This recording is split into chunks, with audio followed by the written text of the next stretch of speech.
नमस्कार बच्चों। तो इंस्पायर एकेडमी के इस डिजिटल प्लेटफॉर्म पे फिर से आपका स्वागत है। अब तक अपन अपनी 5 क्लास कंप्लीट कर चुके थे। कल रिपब्लिक डे के अवसर पे आपकी क्लास ऑफ थी। तो आज अपन नए टॉपिक के साथ नई क्लास स्टार्ट करते हैं। आप आज 6th लेक्चर में जो पढ़ने जा रहे हैं वो बहुत ही इंपॉर्टेंट टॉपिक है, जिसे आप डिफरेंशियल कैलकुलस के नाम से भी जानते हैं। किस नाम से जानते हैं भैया? डिफरेंशियल कैलकुलस के नाम से भी जानते हैं। हेडिंग डालिए भाई,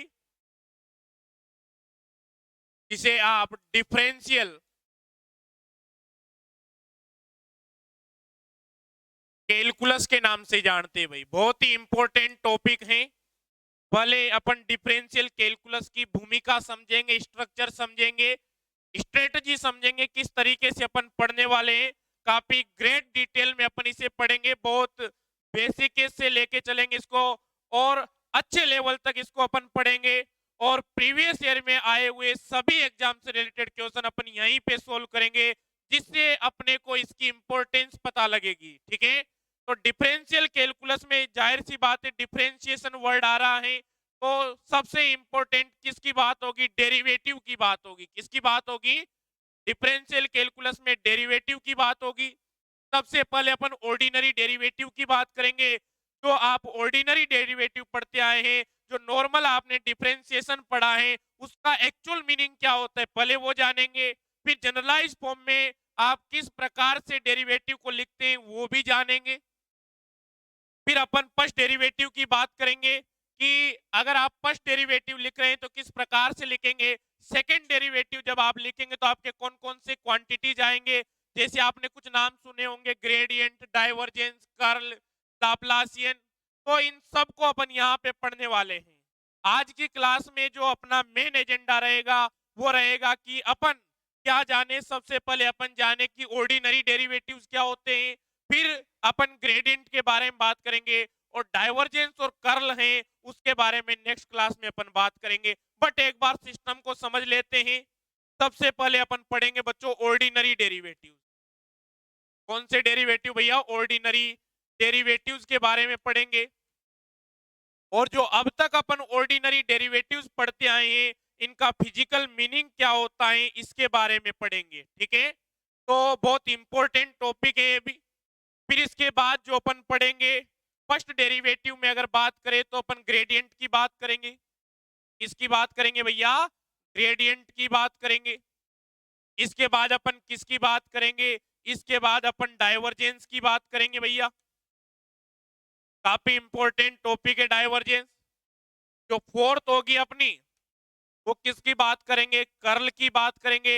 और जो आपका ग्रेडियंट हुआ, डाइवर्जेंस हुआ, कर्ल हुआ, ये सब किसके एप्लीकेशन है भाई? फर्स्ट डेरिवेटिव के एप्लीकेशन है। किसके एप्लीकेशन है? फर्स्ट डेरिवेटिव के एप्लीकेशन है। फिर अपन बात करेंगे किसकी? फिर अपन बात करेंगे सेकंड डेरिवेटिव की। किसकी बात करेंगे भैया? सेकंड डेरिवेटिव की बात करेंगे और सेकंड डेरिवेटिव्स को डिफाइन करेंगे। स्टेप बाय स्टेप लेके चलेंगे। किसी भी स्केलर फंक्शन का आपने क्या किया? किसी भी स्केलर फंक्शन का आपने ग्रेडियंट किया, तो जब आप ग्रेडियंट लेते हैं तो आपको क्या मिलती है? वेक्टर क्वांटिटी मिलती है। इतना बेसिक सा सवाल है, आई होप आप सभी जानते होंगे। और नहीं जानते तो समझा देंगे, चिंता की कतई आवश्यकता नहीं है। अभी जब ग्रेडियंट स्टार्ट करेंगे तो सबसे पहले शुरुआत यहीं से करेंगे। ठीक है, तो ये डेल एफ क्या है बच्चों? ये डेल एफ क्या है? ग्रेडियंट ऑफ स्केलर फंक्शन है। जब भी किसी स्केलर फंक्शन का क्या लिया जाता है? ग्रेडियंट लिया जाता है, तो क्या मिलता है भैया? वेक्टर क्वांटिटी मिलता है। क्या मिलता है? वेक्टर क्वांटिटी मिलता है। और वेक्टर क्वांटिटी के लिए आप क्या डिफाइन कर सकते हैं? डाइवर्जेंस भी डिफाइन कर सकते हैं, कर्ल भी डिफाइन कर सकते हैं। तो यहां से भी आपका डबल डेरिवेटिव डिफाइन होगा।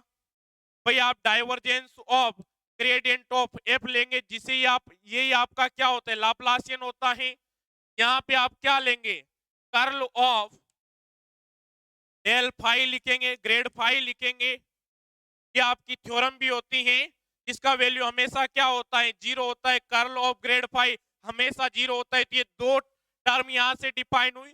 तो काफी डिटेल में अपन इनको पढ़ने वाले हैं। एक बार मैं बता देता हूं, जब आपने किसी भी वेक्टर क्वांटिटी का क्या किया? डाइवर्जेंस लिया, तो डाइवर्जेंस डाइवर्जेंस लेने के बाद जो क्वांटिटी मिलती है वो कैसी क्वांटिटी होती है बच्चों? वो एक स्केलर क्वांटिटी होती है। किसी भी वेक्टर फंक्शन का आपने क्या लिया भैया? डाइवर्जेंस लिया। इस प्रकार नहीं तो शॉर्ट में जैसे आप लिखना चाहें तो इस प्रकार लिख सकते हैं बच्चों। किसी भी वेक्टर फंक्शन का आपने क्या लिया? डाइवर्जेंस लिया। डाइवर्जेंस से क्या है? स्केलर क्वांटिटी आएगी और स्केलर क्वांटिटी के लिए केवल क्या डिफाइन होता है? ग्रेडियंट डिफाइन होता है। तो केवल आप इस तरीके से इसको डिफाइन करेंगे।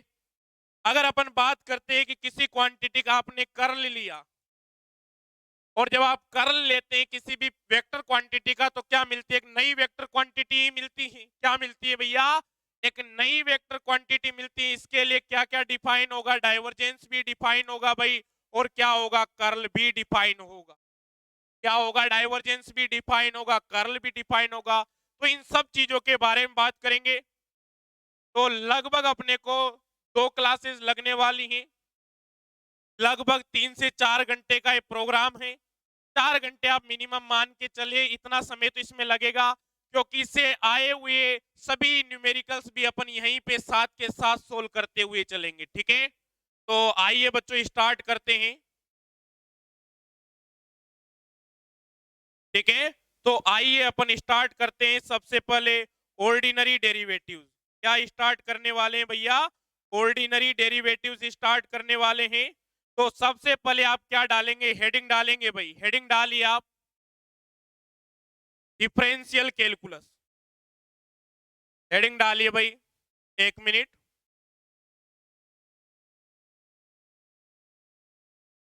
हेडिंग डालिए आप, डिफरेंशियल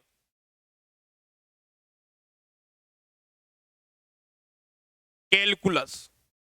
बहुत ही इंपॉर्टेंट पार्ट है डिफरेंशियल कैलकुलस। आप हेडिंग डालेंगे और इसमें सबसे आप पहला जो हेडिंग डालेंगे वो होगा ऑर्डिनरी डेरिवेटिव। जो पहला हेडिंग अपन डालेंगे वो क्या होगा? Ordinary derivative. क्या होगा भाई? ऑर्डिनरी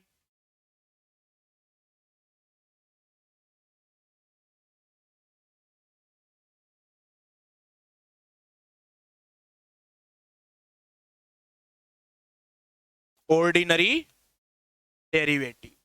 तो सबसे पहले समझते हैं बेटा कि ऑर्डिनरी डेरिवेटिव्स क्या होते हैं। भाई डिफरेंशियल कैलकुलस पढ़ने जा रहे हैं अपन। अपन डाइवर्जेंस की बात करेंगे, कर्ल की बात करेंगे, ग्रेडियंट की बात करेंगे। बट सबसे इंपॉर्टेंट थिंग है कि जो अपन अब तक पढ़ चुके हैं, जो आप डेरिवेटिव पढ़े हैं, वो किसको रिप्रेजेंट करते हैं, ये सबसे इंपॉर्टेंट बात है। तो आइए लिखते हैं बच्चों, बड़े ध्यान से देखेंगे। आपने कोई फंक्शन लिया x, आपने कोई फंक्शन लिया जो किस पे डिपेंड करता है भैया? x पे डिपेंड करता है। मतलब आपने जो फंक्शन लिया है वो केवल एक ही वेरिएबल पे डिपेंड करता है। किस पे? केवल एक ही वेरिएबल पे डिपेंड करता है। वो क्या है सर? आपने यहाँ पे x लिखा हुआ है। इसमें हमें कोई दिक्कत नहीं है। चलो इसमें कोई दिक्कत नहीं है, तो आगे बढ़ते हैं। क्या बच्चों में ऐसा लिख सकता हूं? क्या बच्चों में ऐसा लिख सकता हूं कि df बराबर में ऐसा लिख सकता हूं कि df upon dx into dx? आप कहेंगे सर बिल्कुल लिख सकते हैं, ऐसा लिखने में तो कोई समस्या ही नहीं। भाई मैं df को इस प्रकार से लिख सकता हूं, नहीं लिख सकता? आपका जवाब आएगा सर बिल्कुल ऐसा लिखा जा सकता है। ठीक है, तो ये किसको रिप्रेजेंट कर रहा है? ये क्या रिप्रेजेंट करता है कि अगर मैं यहाँ पे वेरिएबल x में कितना चेंज करता हूँ, dx चेंज करता हूँ, तो फंक्शन fx में कितना चेंज हो जाता है भैया? df चेंज हो जाता है। ध्यान से सुनिएगा, जो आप ऑर्डिनरी डेरिवेटिव्स अब तक पढ़ते आए हैं वो किसको रिप्रेजेंट करते हैं? कोई आपका फंक्शन है वो किस पे डिपेंड करता है बेटा? x पे डिपेंड करता है। सर इस बात में कोई दिक्कत नहीं है। अगर बेटा मैं यहाँ पे x में चेंज करता हूं, कितना चेंज किया मैंने? dx चेंज किया, तो यहाँ पे जो फंक्शन है आपका इसमें कितना चेंज हो जाता है? df चेंज हो जाता है। चलो सर ये बात तो समझ में आ गई, बट सर ये बात समझ में नहीं आई कि जो आपने यहाँ पे df अपॉन dx लिखा है, जो आपने यहाँ पे df अपॉन dx लिखा है, किसको रिप्रेजेंट करता है? भाई x में आपने x में चेंज किया तो fx में चेंज होगा। सर ये बात समझते हैं। जैसे देखिए, अगर आपने fx बराबर लिख लिया बेटा कितना? x square plus 1। अगर आपने फंक्शन ले लिया तो जब आप x में चेंज करेंगे तो जाहिर सी बात है आपके फंक्शन में भी चेंज होगा। होगा या नहीं होगा? आप यस का अगर इसका डेरिवेटिव करते हैं तो किस प्रकार करेंगे, डीएफ का ही तो डेरिवेटिव करना है, जिसको डेरिवेटिव कर सकते हैं आप। यहाँ पे आप डीएफ डिफाइन कर सकते नहीं कर सकते, आप कहेंगे सर बिल्कुल डिफाइन कर सकते हैं, इसमें किसी को कोई डाउट तो होना नहीं चाहिए। सबसे इंपॉर्टेंट बात है जो मैं समझाना चाहता हूं, ये डीएफ अपॉन जो डीएक्स यहाँ पे लिखा है, ये किसको रिप्रेजेंट करता है कि आपने एक्स में चेंज किया तो फंक्शन में चेंज हो रहा है। मतलब एफ एक्स जो होगा डायरेक्टली डिपेंड कर रहा है किस पे, एक्स पे डिपेंड कर रहा है, इस पे डिपेंड कर रहा है, एक्स पे डिपेंड, डीएफ एक्स जो है एक्स पे डिपेंड कर रहा है। आप एक्स में चेंज करेंगे तो एफ एक्स में चेंज होगा। सर ये बात समझ में आ गई, ये केवल मैं समझाने के लिए लिख रहा हूं बेटा, जो मैंने लिखा है एफ एक्स डायरेक्टली प्रोपोर्शनल, मतलब ये कहना चाहता हूं इसके माध्यम से मैं कि अगर आप एक्स के मान में चेंज करते हैं तो फंक्शन के मान में चेंज होगा। आपको ये बात समझ में आ चुकी। आइए सर, ये डीएफ अपॉन डीएक्स क्या होता है बेटा, प्रोपोर्शनैलिटी कांस्टेंट होता है। क्या होता है, प्रोपोर्शनैलिटी कांस्टेंट होता है।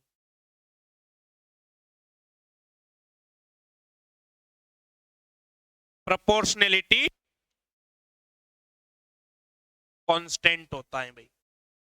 सर ये प्रोपोर्शनैलिटी कांस्टेंट होता है, चलो ये बात भी मान ली, बट इस प्रोपोर्शनैलिटी कांस्टेंट का फिजिकल मीनिंग क्या है, ये फिजिकली क्या रिप्रेजेंट करता है, तो आइए यही समझते हैं। ये डीएफ अपॉन डीएक्स है, ये फिजिकली स्लोप को रिप्रेजेंट करता है। सर ये स्लोप क्या बताती है, स्लोप बताती है कि एक्स के मान में चेंज करने पर कितनी तेजी से एफ एक्स का मान चेंज होगा। इस प्रकार आप देख सकते हैं, आपने ये फंक्शन और एक्स के मध्य, एफ एक्स और एक्स के बिटवीन क्या डिफाइन कर दिया, कर्व डिफाइन कर दिया।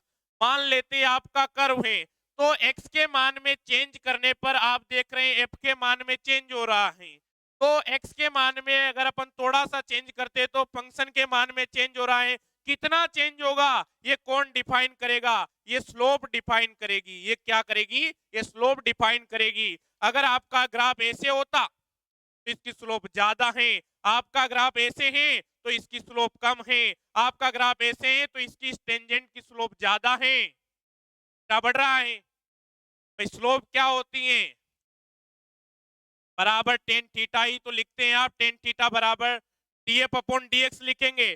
तो जैसे ये क्या रिप्रेजेंट कर रहा है, स्लोप क्या, डीएफ अपॉन डीएक्स क्या रिप्रेजेंट, एक्स का मान चेंज करने पर आपके फंक्शन एफ एक्स का मान कितनी तेजी से बदलता है, ये कौन रिप्रेजेंट कर रहा है, डीएफ अपॉन डीएक्स रिप्रेजेंट।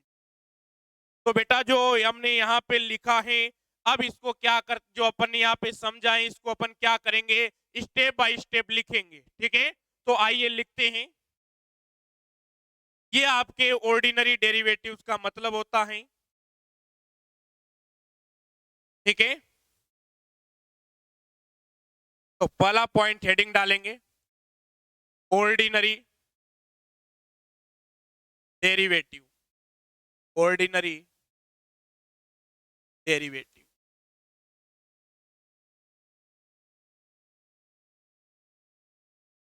तो ऑर्डिनरी डेरिवेटिव के बारे में लिखते हैं। यहाँ पे सबसे पहले जो मैंने अभी समझा है इसको अपन क्या लिखेंगे, थ्योरेटिकल फॉर्म में लिखेंगे। किस प्रकार से लिखेंगे, आइए स्टेप बाय स्टेप इसको लिखते हैं। ठीक है बेटा, if F x depends on, if F x depends on one variable, on one variable, if f(x) depends on one variable x, then we can write, then we can write, then we can write, हम क्या लिख सकते हैं, df बराबर df upon dx into dx लिखा जा सकता है। इस प्रकार से हम लिख सकते हैं, कोई दिक्कत आपको नहीं होनी चाहिए। डेरिवेटिव को इस प्रकार से लिखा जा सकता है। ठीक है, इसको क्या दे देते, समीकरण नंबर 1 दे देते हैं।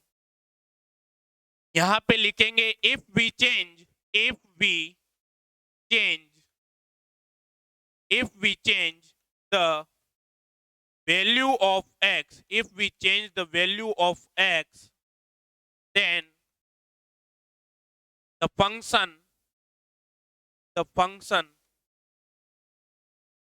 f of x will, the function f of x will change. Now, if we change x by amount dx by amount dx, then function will change,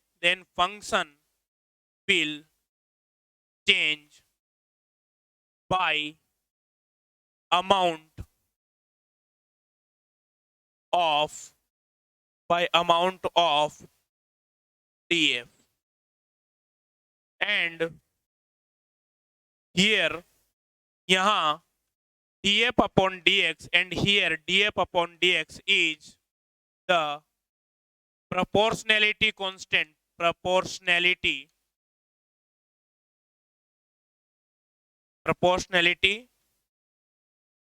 समानुपाती नियतांक constant, which tell us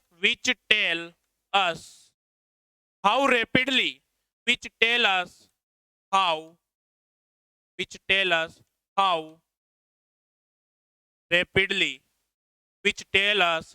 rapidly the function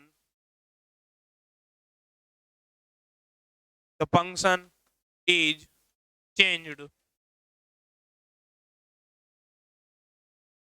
The function is changed in due to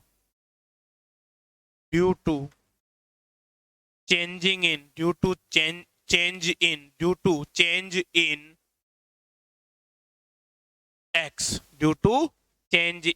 x, ठीक है।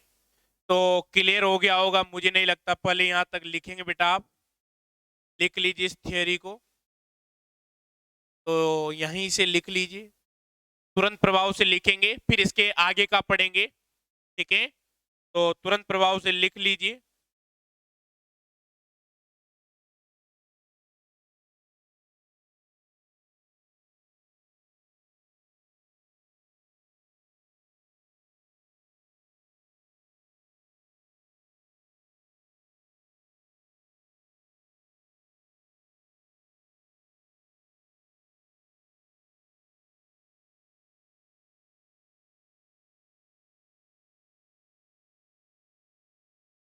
लिख लीजिए भाई।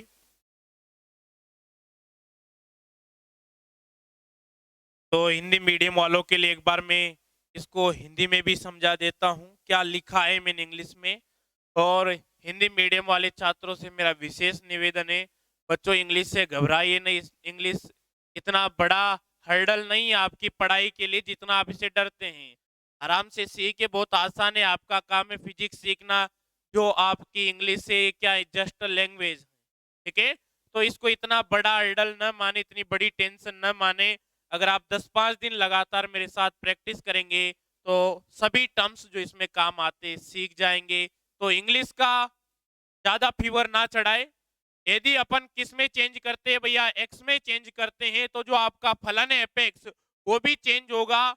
यदि अपने को एक्स के मान में डीएक्स चेंज किया, अपन ने एक्स के मान में कितना चेंज किया भैया, डीएक्स किया, तो आपका जो फलन है एपेक्स उसमें कितना चेंज हो गया, डीएफ चेंज हो गया। यहाँ पे जो डीएफ अपॉन डीएक्स है वो क्या है भाई, समानुपाती नियतांक के प्रोपोर्शनैलिटी कांस्टेंट है, जो हमें बताता है विच टेल अस, जो हमें बताता है how rapidly the function is changed, जो कितनी तेजी के साथ आपका फंक्शन चेंज होता है इन changing the value of x, x के मान में परिवर्तन करने पर, ठीक है।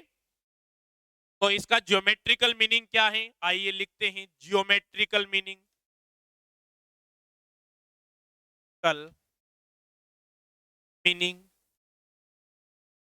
कुछ गुरुजी से ज्योमेट्रिकल इंटरप्रिटेशन भी बोलते हैं, तो बात एक ही है, बट जनरली आपसे मीनिंग से ज्यादा आप फेमिलियर फील करते हैं इंटरप्रिटेशन के बजाय, तो इसको ज्योमेट्रिकल मीनिंग भी बोल देते हैं। पहले अपन ने जब क्रॉस प्रोडक्ट, डॉट प्रोडक्ट पढ़ा था, या आप स्केलर प्रोडक्ट और वेक्टर प्रोडक्ट कहना चाहें, तो वहां पे अपन ने ज्योमेट्रिकल इंटरप्रिटेशन यूज किया था, वो कोई बड़ा इश्यू नहीं है। ज्योमेट्रिकल मीनिंग की अगर अपन बात करें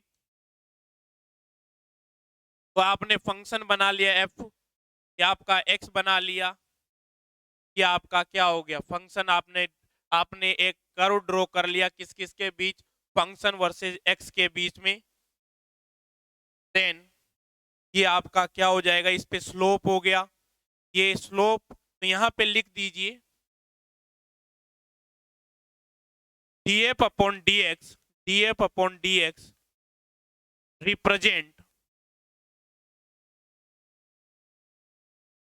represent the slope of the curve, slope of the curve. तो ज्योमेट्रिकली आप क्या कह सकते हैं कि जो आपका df अपॉन dx होता है वो क्या रिप्रेजेंट करता है, किसी भी कर्व की स्लोप रिप्रेजेंट करता है। तो आप लिख सकते हैं df अपॉन dx बराबर tan थीटा, जिसे आप m से बोलते आए, m बराबर आप स्लोप लिखते आए, m बराबर tan थीटा बराबर स्लोप बराबर df अपॉन dx।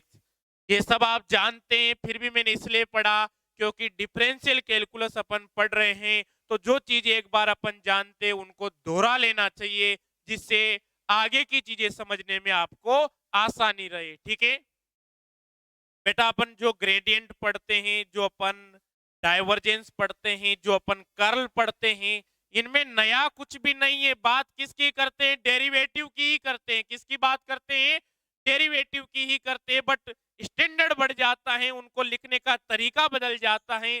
जाहिर सी बात है, अब आप ग्रेजुएशन और पोस्ट ग्रेजुएशन के स्टूडेंट हैं तो स्टैंडर्ड बढ़ना भी चाहिए। ठीक है बच्चों, ये लिख लिया आपने। सेकंड पॉइंट हेडिंग डालेंगे और लिखेंगे ग्रेडियंट। सेकंड पॉइंट हेडिंग डालेंगे बच्चों और लिखेंगे अपन ग्रेडियंट। क्या लिखेंगे, ग्रेडियंट लिखेंगे। सबसे पहले बेटा अपन ग्रेडियंट को बड़े ध्यान से समझेंगे, क्योंकि अपनी फर्स्ट प्रायोरिटी रहती है किसी भी कॉन्सेप्ट को बड़े ध्यान से समझना, और सेकंड प्रायोरिटी बहुत शानदार तरीके से उसके वेल मैनेज नोट्स बनाना। ठीक है बेटा, तो आइए बड़े ध्यान से देखते हैं। ठीक है बेटा, आइए देखते हैं। ग्रेडियंट आपने लिखा हुआ है, हेडिंग डाला हुआ है।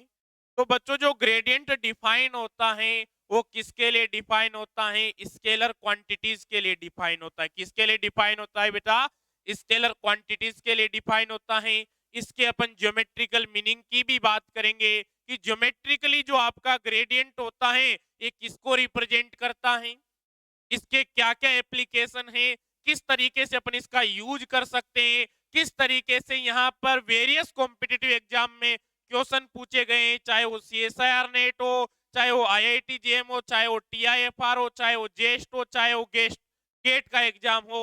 सभी एग्जाम में यहाँ से लगभग क्वेश्चन पूछे जाते रहे हैं, तो अपन इसके यहाँ से क्वेश्चन सोल्व करने वाले हैं। ठीक है, और जो क्वेश्चन यहाँ पे मैं नहीं करवाऊंगा किसी प्रीवियस ईयर में आया हुआ, वो आपको असाइनमेंट के थ्रू दे दिया जाएगा।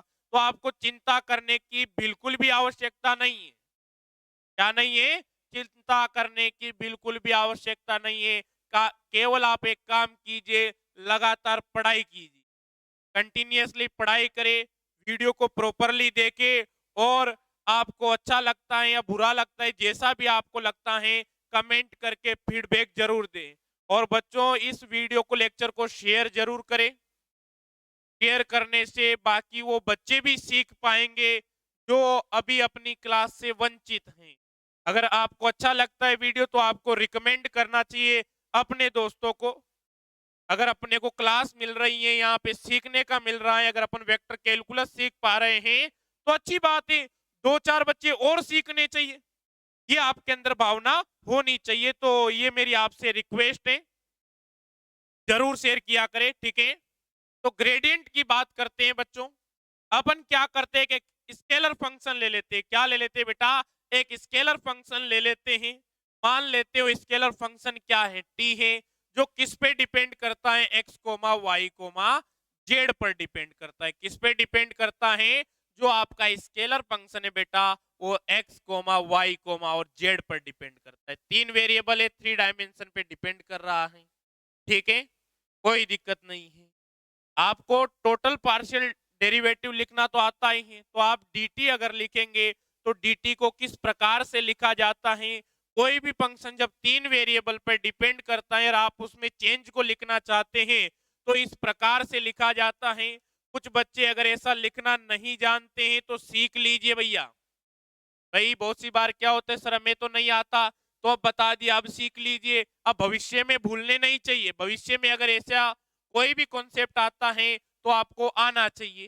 भाई होता क्या है कि आपको अगर कोई कॉन्सेप्ट अगर आपने सीख लिया, फिर भविष्य में उसमें कोई गलती नहीं होनी चाहिए। अगर आपने अभी ये टॉपिक सीख लिया, कॉन्सेप्ट सीख लिया, फिर आपको आना चाहिए। ठीक है, ऐसा नहीं आज पढ़े और कल भूल गए। तो del T upon del x d x लिखा आपने, प्लस का del T upon del y d y लिखा, प्लस का del T upon del z, और आपने क्या लिखा भैया, डी जेड लिखा। इस प्रकार से आप डी टी की वैल्यू लिख सकते हैं। मुझे नहीं लगता इसमें आपको कोई दिक्कत होनी चाहिए। ठीक है सर, इस प्रकार से लिख दिया। बच्चों जब मैं आपको स्केलर प्रोडक्ट या आपका एक डॉट प्रोडक्ट पढ़ा रहा था तो मैंने एक बात बताई थी, मैंने आपको एक कॉन्सेप्ट बताया था कि ए वेक्टर बराबर आपको मैंने क्या लिखा था, ए एक्स आई के प्लस का ए वाई जे के प्लस का ए जेड के केप लिखवाया था। ठीक है, बी वेक्टर बराबर मैंने आपको क्या लिखवाया था बेटा, बी वेक्टर बराबर बी एक्स आई के प्लस का बी वाई जे के प्लस का बी जेड के केप लिखवाया था। लिखवाया था नहीं लिखवाया था? मैंने क्या कहा था, ए वेक्टर डॉट बी वेक्टर आप क्या लिखेंगे, ए एक्स बी एक्स प्लस का ए वाई बी वाई प्लस का ए जेड बी जेड। और मैंने आपसे क्या कहा था कि इस कॉन्सेप्ट का अपने को रिवर्स यूज करना काम आ सकता है। अगर आप बड़े ध्यान से इस इक्वेशन को और इस इक्वेशन को देखें तो आप एक सिमिलरिटी पाएंगे कि del T upon del x लिखा हुआ है, यहाँ पे del T upon del y लिखा हुआ है, यहाँ पे del T upon del z लिखा हुआ है, यहाँ पे d x d y d z लिखा हुआ है। अगर आप इसको बड़े ध्यान से देखें तो आप क्या पाएंगे कि यहाँ पे दो वेक्टर का क्या लिखा हुआ है, डॉट प्रोडक्ट लिखा हुआ है। क्या लिखा हुआ है, दो वेक्टर का डॉट प्रोडक्ट लिखा हुआ है। अगर ऊपर ऊपर की ओर चलते हैं तो उनको क्या लिख सकते हैं, कंपोनेंट फॉर्म में लिख सकते हैं। आप कहेंगे सर बिल्कुल ऐसा लिखा जा सकता है, इस बात में तो कोई समस्या ही नहीं होनी चाहिए। तो आइए लिखते हैं बच्चों, dt बराबर अपन क्या लिख सकते हैं, बड़े ध्यान से देखिए, I cap del T upon del x लिख दिया, प्लस का आपने J cap del T upon del Y लिख दिया, प्लस आपने क्या लिख दिया बेटा, K cap del T upon del Z लिख दिया। सर इस बात में हमें कोई समस्या नहीं है। डॉट आपने लिखा डी एक्स आई के प्लस का डी वाई जे के प्लस आपने लिखा डी जेड के। सर इसमें कोई दिक्कत नहीं, इस प्रकार से लिखा जा सकता है। ठीक है, इस बात में कोई आपको संकोच नहीं होना चाहिए, कोई समस्या नहीं आनी चाहिए। तो बच्चों आप देख सकते हैं कि आपको मैंने एक तरीके से स्केलर प्रोडक्ट का पढ़ाते पढ़ाते ही रिवीजन करवा दिया। तो आप मुझे बस 15 से 20 मिनट घर पे पढ़ लीजिए, इतना समय आपका दे दीजिए और class proper time to time देख लीजिए। आपको जो भी कॉन्सेप्ट मैं आपको पढ़ाऊंगा उसमें कोई दिक्कत नहीं आएगी। ठीक है बेटा, आइए इस प्रकार आप इसे लिख देते हैं। तो बच्चों इस ये जो यहाँ पे लिखा हुआ है, ये क्या लिखा हुआ है, डेल ऑपरेटर लिखा हुआ है। जो डेल ऑपरेटर आपका होता है इसको क्या बोलते हैं भैया, डेल ऑपरेटर बोलते हैं। क्या बोलते हैं, डेल ऑपरेटर बोलते हैं, या इसको ग्रेडियंट ऑपरेटर भी बोल देते हैं। क्या बोल देते हैं, ग्रेडियंट ऑपरेटर भी बोल देते हैं। पर ज्यादातर जो व्यवहारिक हैं, जो ज्यादातर बोला जाता है वो इसे क्या बोला जाता है बेटा, डेल ऑपरेटर बोला जाता है। और जो अपना डेल ऑपरेटर है, जो अपना डेल ऑपरेटर, इसकी जो वैल्यू है वो वैल्यू कितनी है, I cap del upon del X, I cap del upon del x plus का जे cap del upon del Y plus का के cap del upon del Z लिखी हुई। ये आपके किसकी वैल्यू है, डेल ऑपरेटर की वैल्यू है, ऐसा लिखा हुआ है यहाँ पे। ठीक है, तो डेल टी बराबर क्या लिखा जाएगा, डेल टी बराबर इसको ग्रेडियंट ऑफ टी लिखा जाता है। कुछ गुरुजन यहाँ पे वेक्टर लगाते हैं, आप चाहे तो लगा सकते हैं चाहे तो ना लगाए, कोई फर्क नहीं पड़ता इससे। जब नहीं लगाने से ही काम चल रहा है तो अपन वेक्टर क्यों लगाएंगे। बाकी यहाँ पे ग्रेड टी पे इस प्रकार से वेक्टर लगा देते हैं। चाहे तो आप लगा सकते हैं, आपको कोई रोकेगा नहीं। ठीक है, ये कितना हो गया, i cap del T upon del x plus का j cap del T upon del Y plus का k cap del T upon del z, इस प्रकार से लिखा जा सकता है। मुझे नहीं लगता इसमें आपको कोई भी कंफ्यूजन होना चाहिए। क्या होना चाहिए, कोई भी कंफ्यूजन होना चाहिए। तो ये आपका क्या हो गया, डेल ऑपरेटर हो गया, जिसे ग्रेड टी भी लिखा जाता है। इसे क्या बोलते हैं, gradient of scalar function T या ग्रेडियंट ऑफ टी, जो भी आप बोलना चाहें। तो इस प्रकार से यहाँ पे लिखा जा सकता है। जब इसको आप वहां पे लिखेंगे तो डी टी बराबर कितना आ जाएगा बेटा, डेल टी, और and we also and d r vector बराबर कितना लिखा जाता है, डी एक्स आई के प्लस का डी वाई जे के प्लस का क्या लिख दिया जाता है बेटा, डी जेड के केप लिख दिया जाता है। क्या लिख दिया जाता है, डी आर वेक्टर बराबर डी एक्स आई के प्लस डी वाई जे के प्लस का डी जेड के केप लिख दिया जाता है। देन dt बराबर अपन क्या लिखेंगे, del t dot d r vector, इस प्रकार से इसे लिखा जा सकता है। dt बराबर आप क्या लिख सकते हैं, del t dot d r vector लिख सकते हैं। मुझे नहीं लगता इसमें आपको कोई भी दिक्कत होनी चाहिए। ठीक है, सबसे पहले अपन यहां तक लिखेंगे और उसके बाद आगे बढ़ेंगे। तो मैंने लिखा इस तरीके से कि मुझे दोबारा से न लिखना पड़े। तो यहाँ पे लिखते हैं, ग्रेडियंट आपने हेडिंग डाला हुआ है। ठीक है,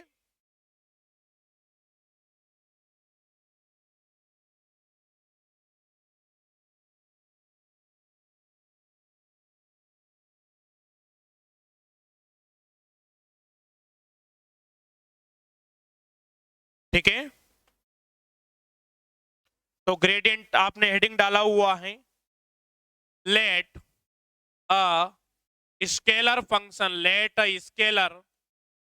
function let a scalar function t let scalar function t such that t x comma y comma z. तो इस प्रकार से आपने एक स्केलर फंक्शन लिया है, let a scalar function t such that, और लिख लीजिए। तो ये किसका फंक्शन है, आपका जो यहाँ पे टी दिया हुआ है वो फंक्शन है थ्री वेरिएबल का। अब मुझे नहीं लगता है लिखाने की जरूरत पड़ेगी, चाहे तो आप लिख सकते हैं which is the function of three variable, which is which is the function of three variables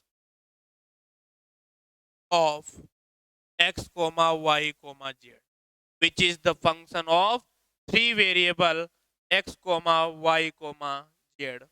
ठीक है, देन फिर लिखिए यहाँ पे, देन dt बराबर इस प्रकार से लिखा जा सकता है। स्टेप बाय स्टेप नोट कर लीजिए बेटा, फिर अपन आगे बढ़ेंगे।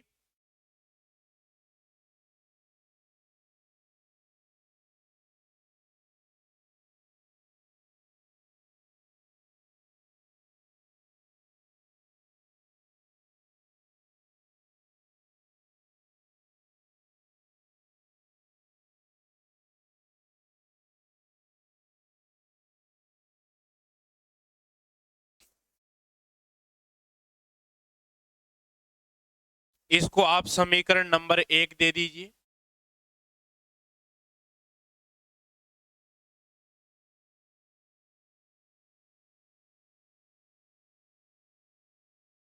तो इस प्रकार से आपने लिख दिया।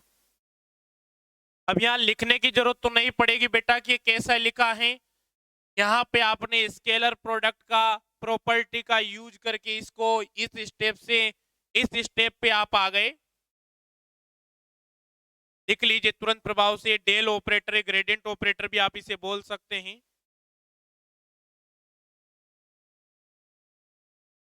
ठीक है, इसको आप इक्वेशन नंबर 2 बोलेंगे।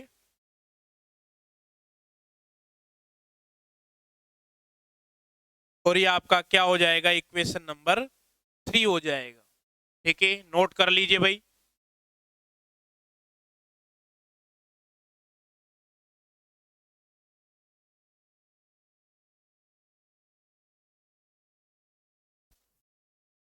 ठीक है, तो डी टी बराबर क्या आ गया, del t dot d r vector आ गया। इसको इसी प्रकार से लिख लेते हैं।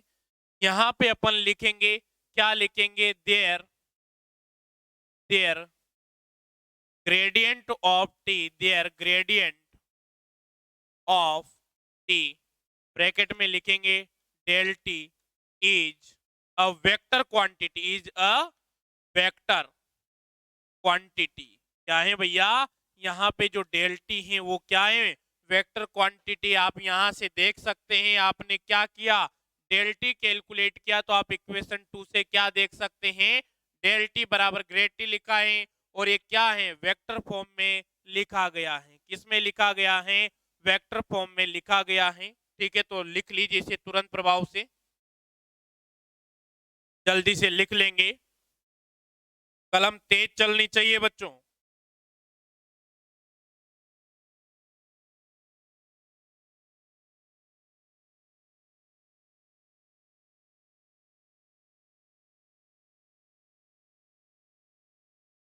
अब इसके ज्योमेट्रिकल मीनिंग की अपन बात करेंगे, तो हेडिंग डाली इसमें ज्योमेट्रिकल मीनिंग, इसी में हेडिंग है ज्योमेट्रिकल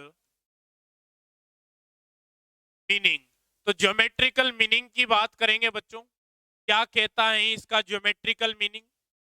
ठीक है, तो आइए, तो आप जानते हैं कि जो ग्रेडियंट ऑफ टी है, या जो आपने स्केलर ग्रेडियंट कैलकुलेट किया है, इसको स्केलर ग्रेडियंट भी बोलते हैं, बट अपन ग्रेडियंट टी बोलेंगे। ठीक है, तो जो आपने ग्रेडियंट कैलकुलेट किया है टी का, आपने क्या लिखा समझेंगे, अभी लिखेगा कोई भी नहीं, लिखना होगा जब मैं स्वयं आपको बताऊंगा। तो जब आपने यहाँ पे डेल टी लिखा था, तो क्या लिखा था बच्चों, यहाँ पे लिखा था आपने i cap del T upon del x plus j cap del T upon del Y plus का k cap del T upon del z लिखा था या नहीं लिखा था। आप बिल्कुल आप कहेंगे बिल्कुल ऐसा ही लिखा था। अगर आप इसको बड़े ध्यान से देखते हैं तो आप क्या कहेंगे, सर एक वेक्टर क्वांटिटी है, ये अपने साथ डायरेक्शन भी रखती हैं और साथ ही साथ मैग्नीट्यूड भी रखती हैं। भाई कुछ ना कुछ इसका मैग्नीट्यूड भी होगा, और इसकी डायरेक्शन तो आपको दिख ही रही है, आई कैप दिख रहा है, के कैप दिख रहा है, और आपको क्या दिख रहा है, के कैप दिख रहा है। तो इसको वेक्टर मानने में आपको कोई दिक्कत नहीं होनी चाहिए। अब क्या करेंगे, इसको अपने को इसका ज्योमेट्रिकल मीनिंग भी लिखना है, तो सबसे पहले यहाँ स्टेप बाय स्टेप इसमें लिखते हुए आगे बढ़ेंगे अपन। ठीक है, since we know that, since चूंकि, since we know that gradient of t, since we know that gradient of t, since we know that gradient of t has magnitude, has has magnitude, has magnitude, को अच्छे से लिखते हैं, has magnitude and direction, direction to define the geometrical meaning, to define the geometrical meaning, to define the geometrical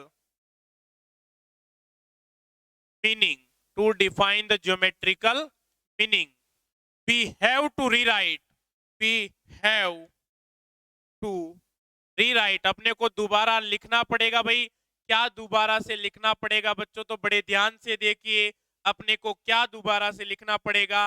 अपन ने लिखा था D T बराबर क्या लिखा था, डेल टी डॉट, आपने क्या लिखा था भाई, del t dot d r vector, ये आपने लिखा था या नहीं लिखा था। आप कहेंगे सर बिल्कुल लिखा था, इसको लिखने में हमें कोई समस्या नहीं है। बच्चों यहाँ पे क्या करते हैं, इक्विपोटेंशियल सरफेस का फॉर्मेशन करते हैं। क्या करते हैं, इक्विपोटेंशियल सरफेस को ही आप क्या कहते हैं, लेवल सरफेस भी कहते हैं। ऐसी सरफेस जिन पे स्केलर फंक्शन की वैल्यू क्या होनी चाहिए, पूरी की पूरी सरफेस पे सेम होनी चाहिए, उन्हें क्या कहते हैं, इक्विपोटेंशियल सरफेस कहते हैं। पोटेंशियल क्या एक स्केलर क्वांटिटी है। अगर किसी पूरी सरफेस पे अगर आपके पोटेंशियल का वैल्यू क्या रहता है, सेम रहता है, तो ऐसी सरफेस को आप क्या कहेंगे, इक्यू पोटेंशियल सरफेस कहेंगे, या लेवल सरफेस भी आप कह सकते हैं। तो आपने क्या किसका फॉर्मेशन किया, तो लेवल सरफेस आपने बनाया, इक्यू पोटेंशियल सरफेस बनाई। इस सरफेस पर जो आपका स्केलर क्वांटिटी है वो कितना है, टी है। यहाँ पे जो आपका स्केलर क्वांटिटी है टी प्लस डी टी है। भाई यहां से यहां तक में जो चेंज आया वो कितना आया, टी से टी प्लस डी टी आया। ये आपका पॉइंट हो गया, और ये आपका, तो ये डी आर वेक्टर हो गया, ये एंगल आपका कितना हो गया, थीटा हो गया। तो आपने ये डायग्राम बना लिया, कोई दिक्कत नहीं है। dt को अगर आगे सोल्व किया जाता है क्या लिखा जा सकता है, डेल टी। भाई डॉट प्रोडक्ट है तो डॉट प्रोडक्ट को कैसे लिखा जाता है, ए वेक्टर का मैग्नीट्यूड बी वेक्टर का मैग्नीट्यूड, और साथ में क्या लिख दिया जाएगा, कोस थीटा लिख दिया जाएगा। अपन क्या डिफाइन करने जा रहे हैं बच्चों, अपन यहाँ पे ग्रेडियंट डिफाइन करने जा रहे हैं। तो इसी डायग्राम के माध्यम से अपन बताएंगे कि जो ज्योमेट्रिकल मीनिंग होता है ग्रेडियंट का, आखिरकार वो क्या होता है। ठीक है बच्चों, तो ये आपने क्या बना दी, लेवल सरफेस बना दी, इक्विपोटेंशियल सरफेस बना दी। ये आपने यहाँ पे अब एक्सप्लेन करेंगे, बड़े ध्यान से देखिएगा। इफ थीटा बराबर 0, पहले मैं डिफाइन कर देता हूं फिर समझाऊंगा। इफ थीटा बराबर 0, देन कॉस थीटा बराबर कितना हो जाएगा भैया, 1 हो जाएगा। क्या हो जाएगा, कॉस थीटा बराबर 1 हो जाएगा। और डी आर तो यस को डी टी बराबर क्या लिख देंगे आप, डेल टी। और साथ में डेल, भाई यहाँ पे डेल टी का क्या है, मैग्नीट्यूड ही तो लिखा हुआ है। क्या लिख रखा है आपने, मैग्नीट्यूड ही लिख रखा है भाई। ये क्या है आपके डेल टी का मैग्नीट्यूड ही है। साथ में ये क्या है, डी आर है। तो आप क्या लिख सकते हैं, D t upon d are लिख सकते हैं। क्या लिख सकते हैं, D t upon d are लिख सकते हैं। कहीं पे मैग्नीट्यूड नहीं लगा रहे तो यहाँ पे भी नहीं लगाते। इस प्रकार से जनरली माफ कीजिएगा। तो यहाँ पे आप देख पा रहे होंगे कि D t upon d are का जो है वैल्यू कितना हो गया, मैक्सिमम हो गया। भाई अगर आप ऐसा नहीं लिखते, कोस थीटा को साथ लेके चलते, अगर आप एक स्टेप इसको नहीं देखते कंसीडर, चलो इसको रहने देते अभी, पहले इसको लिखते हैं। ठीक है, तो इस प्रकार आप देख सकते हैं। तो आपने क्या लिखा, del T upon del r. यहाँ पे अगर आप मैक्सिमम भी मत लिखिए, अभी एक स्टेप इसको दूसरे तरीके से समझते हैं थोड़ा सा। ठीक है, चलो यहाँ पे आपने क्या लिखा, डी टी लिखा, ये डेल टी आपका मैग्नीट्यूड फॉर्म में लिखा हुआ है, आपका डी आर हो गया, और ये आपका क्या हो गया भैया, कोस थीटा हो गया। क्लियर है, मुझे नहीं लगता इसमें आपको कोई भी दिक्कत होनी चाहिए, पर ऐसा लिखा जा सकता है बिल्कुल। तो D t upon d are कितना लिखा जा सकता है, D t upon d are का वैल्यू क्या हो सकता है, डेल टी कोस थीटा हो सकता है। क्या हो सकता है, कोस थीटा हो सकता है। तो इस टर्म की वैल्यू मैक्सिमम कब होगी, जो ये D t upon d are है किसके बराबर है, डेल टी कोस थीटा के बराबर है। इस टर्म की वैल्यू मैक्सिमम तब होगी जब इस कोस थीटा का मान क्या होगा, 1 होगा। इफ थीटा बराबर 0, देन कोस थीटा बराबर कितना हो जाएगा भाई, 1 हो जाएगा। So d t upon d r की जो वैल्यू होगी वो क्या होगी भैया, मैक्सिमम होगी। क्या होगी, मैक्सिमम होगी। और ये बराबर होगी किसके, डेल टी के। किसके बराबर होगी भैया, ये डेल टी के बराबर होगी। मुझे नहीं लगता इसमें किसी को भी कोई भी कंफ्यूजन होना चाहिए। तो इस प्रकार से आपने लिख दिया भैया। तो क्या लिखा आपने, ये क्या है आपका ग्रेडियंट ऑफ टी आ गया। तो ग्रेडियंट ऑफ टी क्या रिप्रेजेंट करता है, आइए बड़े ध्यान से समझते हैं बच्चों। तो जो आपका डेल टी होता है वो क्या होता है, ध्यान से सुनिएगा। किसी भी स्केलर फंक्शन में, ध्यान से सुनिएगा, एक ही बार में डेफिनेशन याद हो जाएगी। किसी भी स्केलर फंक्शन में मैक्सिमम चेंज, भाई ये क्या है, स्केलर फंक्शन में चेंज को ही रिप्रेजेंट कर रहा है। ये जो टर्म है क्या रिप्रेजेंट कर रही है, चेंज को ही रिप्रेजेंट कर रही है। किस में, स्केलर फंक्शन टी में। तो किसी स्केलर फंक्शन में मैक्सिमम चेंज किसके रेस्पेक्ट में, डिस्टेंस के रेस्पेक्ट में क्या कहलाता है? ग्रेडियंट कहलाता है। क्या कहलाता है बच्चों? ग्रेडियंट कहलाता है। किसी भी स्केलर फंक्शन में जो आपकी डिस्टेंस होती है उसके रेस्पेक्ट में जो मैक्सिमम चेंज होता है वो क्या कहलाता है? ग्रेडियंट कहलाता है। डायग्राम पे आ जाइए। यहाँ पे अगर आप बड़े ध्यान से देखेंगे तो ये आपका क्या है? डी। ये आपका पोजीशन में चेंज है। जब पोजीशन परपेंडिकुलर हो जाती है इस पॉइंट पे, भाई थीटा बराबर 0 का मतलब होता है कि ये दोनों एक ही पॉइंट पे आ जाए, एक ही लाइन पे लाए करे थीटा बराबर 0। दैट मीन्स यहाँ पे जो ये होगा परपेंडिकुलर होना चाहिए। क्या होना चाहिए? परपेंडिकुलर होना चाहिए। मतलब जो आपका ग्रेडियंट है, जो आपका ग्रेडियंट है वो क्या होता है? किसी भी पोटेंशियल सरफेस, किसी भी इक्विपोटेंशियल सरफेस या लेवल सरफेस पे नॉर्मल वेक्टर के अलोंग होता है। कुछ बच्चे कहेंगे कि सर नॉर्मल वेक्टर क्या होता है?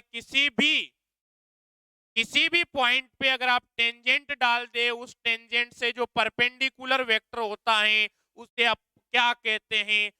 नॉर्मल वेक्टर कहते हैं। तो जो आपका ग्रेडियंट होता है बच्चों, ये किसको रिप्रेजेंट करता है? नॉर्मल वेक्टर को रिप्रेजेंट करता है। किसको रिप्रेजेंट करता है? नॉर्मल वेक्टर को रिप्रेजेंट करता है। थीटा बराबर आपको 0 करना होता है। तो जो ज्योमेट्रिकल मीनिंग होता है किसका?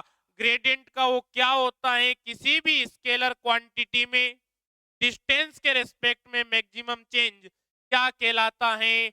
आप कहेंगे सर ग्रेडियंट कहलाता है। मुझे नहीं लगता इसमें किसी बच्चे को कोई भी कंफ्यूजन होना चाहिए।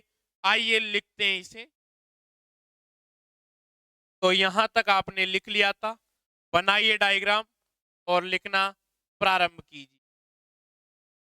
ठीक है, लिख लीजिए बच्चों तुरंत प्रभाव से। जल्दी जल्दी लिखेंगे।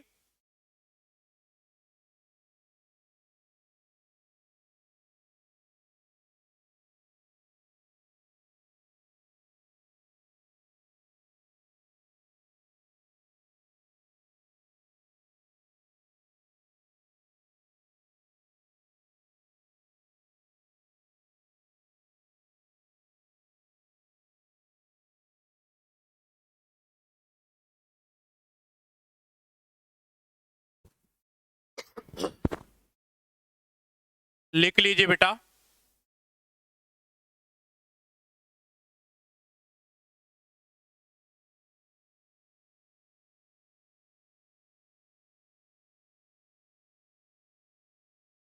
तो यहां पे लिखते हैं gradient of any scalar function of any scalar function is a vector quantity, is a vector quantity, is a vector quantity, and whose magnitude, and whose magnitude, जिसका परिमाण, whose magnitude, whose magnitude is equal to, whose magnitude is equal to, किसके equal है भैया? Is equal to, whose magnitude is equal to, whose magnitude at, इसे लिखिए whose magnitude at any point, any, whose magnitude at any point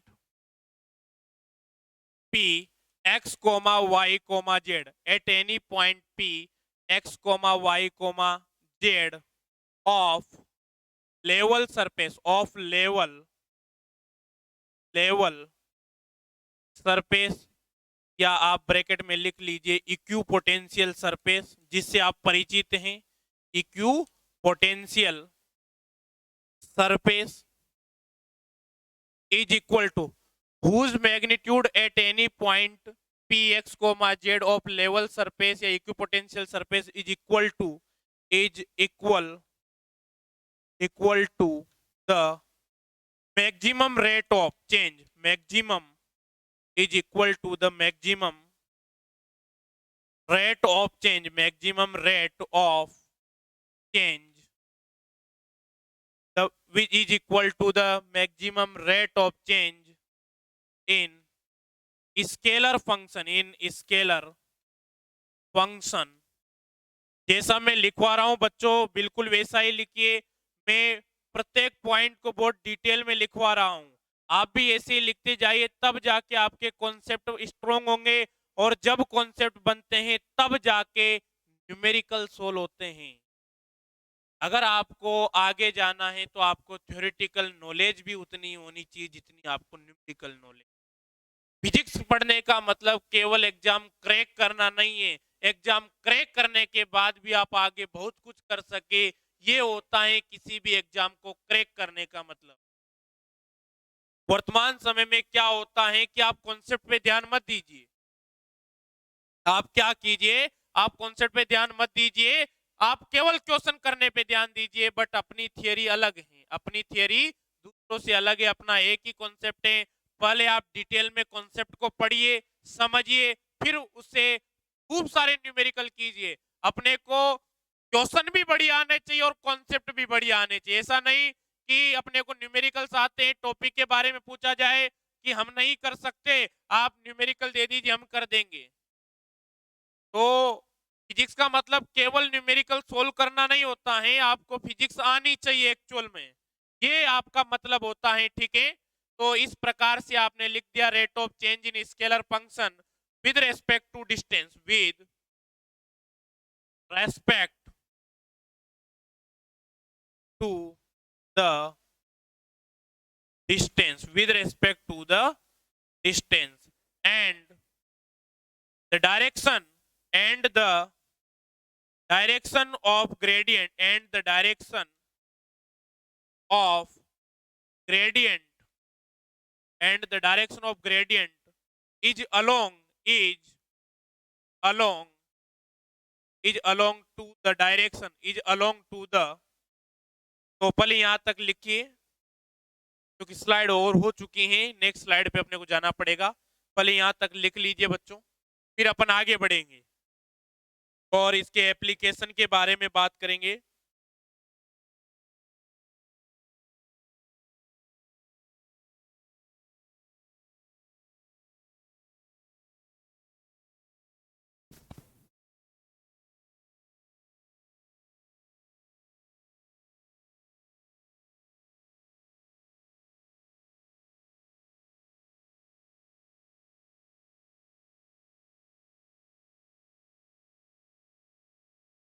लिख लीजिए तुरंत प्रभाव से।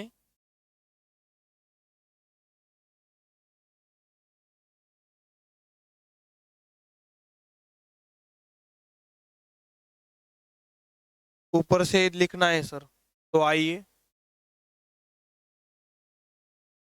यहीं से लिख लीजिए। ठीक है बेटा, लिख लीजिए तुरंत प्रभाव से।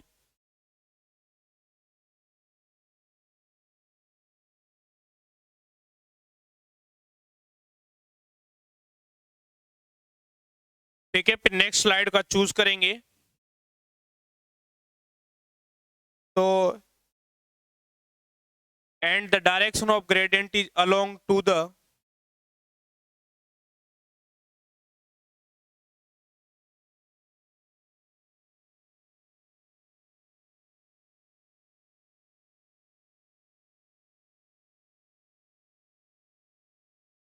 along to the normal vector, along to the normal vector at point P। तो आप जानते होंगे नॉर्मल वेक्टर को, मुझे नहीं लगता इसको समझाने की जरूरत है। along to the normal vector at point P of level surface, surface लिख लीजिए इसे।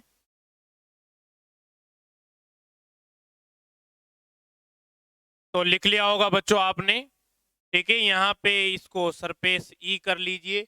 आइए अब अपन क्या करते हैं, एप्लीकेशंस की बात करते हैं। किसकी बात करते हैं भैया, एप्लीकेशंस की बात करते हैं। तो हेडिंग डाल लेंगे, हेडिंग डाल लीजिए एप्लीकेशन। तो अपन किसकी बात करेंगे भाई, ग्रेडियंट के एप्लीकेशन की बात करेंगे। किसकी बात करेंगे बेटा, ग्रेडियंट के एप्लीकेशन की बात करेंगे। तो जो ग्रेडियंट होता है वो किस किस को रिप्रेजेंट करता है, आइए इसके बारे में बात करते हैं, ठीक है। तो आइए बड़े ध्यान से देखते हैं, क्या पल आप एप्लीकेशन देखते हैं कि जो आपका ग्रेडियंट होता है वो क्या रिप्रेजेंट करता है।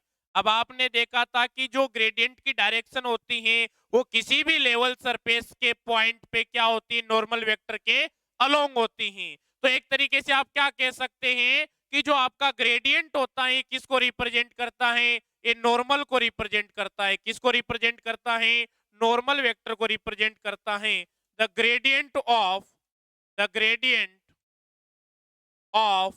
any scalar function, the gradient of any scalar function represent the normal vector, represent the normal vector at the level oblique equipotential surface, equipotential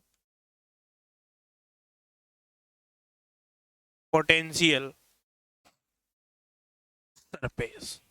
तो किसको रिप्रेजेंट करता है भाई, नॉर्मल वेक्टर को रिप्रेजेंट करता है, ठीक है। तो जब भी आपको नॉर्मल वेक्टर कैलकुलेट करना होगा, आप क्या कैलकुलेट कर देंगे, ग्रेडियंट कैलकुलेट कर लेंगे भाई। कोई भी आपकी सरफेस हुई, ऐसी आपकी सरफेस है, ठीक है, आपने आर्बिट्रेरी सरफेस मान ली, सर इसमें कोई दिक्कत नहीं है। अगर ये आपका पॉइंट पी है, ये आपका क्या है, point P, x comma y comma z, तो यहाँ पे जो ग्रेडियंट होगा वो किसकी डायरेक्शन को रिप्रेजेंट करेगा, नॉर्मल की डायरेक्शन को रिप्रेजेंट करेगा। क्लियर हो गया भाई कॉन्सेप्ट। इसमें मुझे नहीं लगता आप लोगों को कोई भी दिक्कत होनी चाहिए। किसको रिप्रेजेंट करेगा भैया, नॉर्मल की डायरेक्शन को रिप्रेजेंट। भाई आपका ग्रेडियंट भी यही है, नॉर्मल वेक्टर की डायरेक्शन भी यही है, तो आपसे क्या पूछा जाता है, ज्यादातर यूनिट नॉर्मल वेक्टर पूछा जाता है। क्या पूछा जाता है, यूनिट नॉर्मल वेक्टर पूछा जाता है। क्या पूछा जाता है भाई, यूनिट नॉर्मल वेक्टर ईडेस्ट, अर्थात नॉर्मल वेक्टर बराबर नॉर्मल वेक्टर बराबर आप क्या लिखेंगे, डेल टी लिखेंगे। क्या लिखेंगे भाई, डेल टी लिखेंगे। देन आपसे क्वेश्चन पूछा जाएगा, then unit normal vector, unit normal vector. बच्चों यूनिट नॉर्मल वेक्टर कैसे रिप्रेजेंट किया जाता है, जो यूनिट नॉर्मल वेक्टर होता है इसको भाई, यूनिट वेक्टर तो किससे, एन केप नॉर्मल वेक्टर है तो एन केप, नॉर्मल को एन से रिप्रेजेंट करते, यूनिट वेक्टर तो केप लगा दिया। सर इसमें तो कोई बड़ी बात नहीं है, बड़ी बात तो बेटा किसमें भी नहीं है। यूनिट, ये डेल टी क्या होता है, एक वेक्टर होता है। यूनिट वेक्टर कैसे कैलकुलेट किया जाता है, यूनिट वेक्टर जो होता है क्या होता है, वेक्टर अपॉन वेक्टर का मैग्नीट्यूड। तो इस प्रकार से कैलकुलेट किया जाता है। ये आपका क्या हो गया, यूनिट नॉर्मल वेक्टर हो गया। तो इसे तुरंत प्रभाव से अपन क्या कर लेंगे बेटा, लिख लेंगे। लिख लीजिए बेटा इसे, the gradient of any scalar function represent the normal vector at the level oblique equipotential surface. तो देन नॉर्मल वेक्टर बराबर इस प्रकार से लिखा हुआ है। मुझे नहीं लगता आपको इसमें कोई भी दिक्कत होनी चाहिए। अब अपन डायरेक्शनल डेरिवेटिव की बात करेंगे और इक्वेशन ऑफ टेंजेंट प्लेन की बात करेंगे। क्या करेंगे, डायरेक्शनल डेरिवेटिव से भी क्वेश्चन पूछ लिया जाता है, तो डायरेक्शनल डेरिवेटिव क्या होता है उसके बारे में भी अपन बात करेंगे। लिख लिया होगा आपने। तो सेकंड एप्लीकेशन की बात करते, पहला एप्लीकेशन क्या हो गया, ग्रेडियंट से आप क्या कैलकुलेट करते हैं, ग्रेडियंट से आप कैलकुलेट करते हैं नॉर्मल वेक्टर। क्लियर हो गया। सर ये डायरेक्शनल डेरिवेटिव क्या होता है, आइए सेकंड पॉइंट लिखते हैं इसमें एप्लीकेशन में, डायरेक्शनल डेरिवेटिव।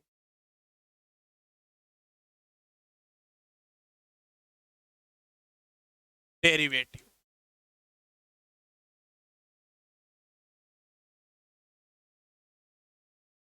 Directional derivative. तो बच्चों अपना डायरेक्शनल डेरिवेटिव क्या होता है बड़े ध्यान से समझेंगे। तो डायरेक्ट आपने क्या कैलकुलेट किया, पहले समझते हैं फिर लिखेंगे। आपने क्या किया, डेल टी कैलकुलेट किया।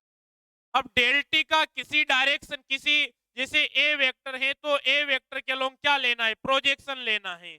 किसी भी स्केलर ग्रेडियंट का किसी गिवन वेक्टर की डायरेक्शन में जो प्रोजेक्शन लिया जाता है उसे आप क्या कहते हैं, उसे आप डायरेक्शनल डेरिवेटिव कहते हैं। क्या कहते हैं बेटा, डायरेक्शनल डेरिवेटिव कहते हैं। तो del t dot, del t dot, यहाँ पे क्या लिख देंगे, ए कैप लिख देंगे। भाई प्रोजेक्शन लेना ऐसे ही सिखाया था, बी वेक्टर का अगर आपको प्रोजेक्शन लेना है ए वेक्टर की डायरेक्शन में, तो बी वेक्टर का आप क्या कर देते थे, डॉट प्रोडक्ट कर देते, किसके साथ, यूनिट वेक्टर के साथ, ए कैप के साथ। तो यहाँ पे ए वेक्टर आपका है, उसकी डायरेक्शन में आपको क्या लेना है, ग्रेडियंट का प्रोजेक्शन लेना है, तो आप क्या लिख देंगे, del t dot a cap लिख देंगे। ये मैंने आपको जब स्केलर प्रोडक्ट पढ़ाया था वहां पे बताया था नहीं बताया था, आप कहेंगे सर आपने शायद फोर्थ या फिफ्थ प्रॉपर्टी बताई थी, वहां में इसके बारे में जिक्र किया था। ठीक है, ज्योमेट्रिकल मीनिंग की बात की थी अपन ने वहां पे, तो देख लीजिए, आपका रिवीजन करवा दिया। It is defined as it is defined as it is defined as del phi dot a cap। it is defined as del phi dot a cap। लिख लीजिए भैया, इसमें कोई दिक्कत तो है नहीं, आराम से आपसे पूछा जाएगा डायरेक्शनल डेरिवेटिव कैलकुलेट कीजिए, तो आप कैलकुलेट कर सकते हैं। आपको फंक्शन भी दिया हुआ होगा और वेक्टर भी दिया होगा। यहां पर अपन देखेंगे किस प्रकार से न्यूमेरिकल इससे पूछे जाते हैं। ठीक है, आइए नेक्स्ट पॉइंट की बात करते हैं, थर्ड पॉइंट की बात करते हैं। किसकी बात करते हैं, थर्ड पॉइंट की बात करते हैं। जो आपका ग्रेडियंट होता है, इसका हेल्प लिया जाता है किसमें, किसी भी इक्विपोटेंशियल सरफेस या लेवल सरफेस पे टेंजेंट प्लेन कैलकुलेट करने में, टेंजेंट प्लेन की इक्वेशन कैलकुलेट करने में। तो यहां पे लिखिए equation of tangent plane, equation of tangent plane, इस प्रकार से लिख लीजिए बेटा, इक्वेशन ऑफ टेंजेंट प्लेन। कोई दिक्कत आपको नहीं होनी चाहिए। किस प्रकार से इक्वेशन ऑफ टेंजेंट प्लेन यहाँ पे डिफाइन करेंगे, आइए बड़े ध्यान से उसको अपन देखते हैं।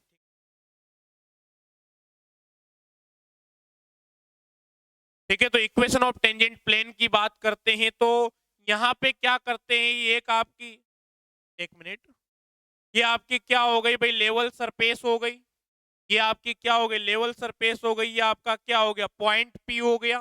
क्या हो गया भैया, पॉइंट पी हो गया। इस पे आपका ग्रेडियंट किसको रिप्रेजेंट करता है, नॉर्मल को रिप्रेजेंट करता है आपका एनकेप, एनकेप हो गया। सर इस बात में हमें कोई दिक्कत नहीं, एनकेप नहीं बोलना चाहे जनरली आप तो इसको क्या बोलिए, आपका ग्रेडियंट हो गया। ये आपका क्या हो गया, ग्रेडियंट हो गया। हाँ सर ऐसा सही रहेगा। यहाँ पे क्या बना लेते हैं बेटा, एक टेंजेंट प्लेन बना लेते हैं। तो ये आपका क्या हो गया, टेंजेंट प्लेन हो गया। इसे बनाते हैं थोड़ा,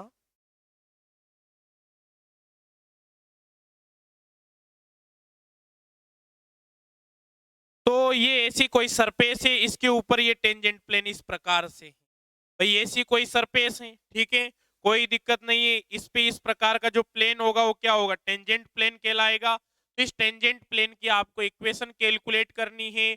आपने क्या कर लिया, कोई आर्बिट्रेरी पॉइंट ले लिया, जैसे ये पॉइंट आपने पी ले लिया, तो ये आर्बिट्रेरी पॉइंट आपने इस टेंजेंट प्लेन पे ले लिया।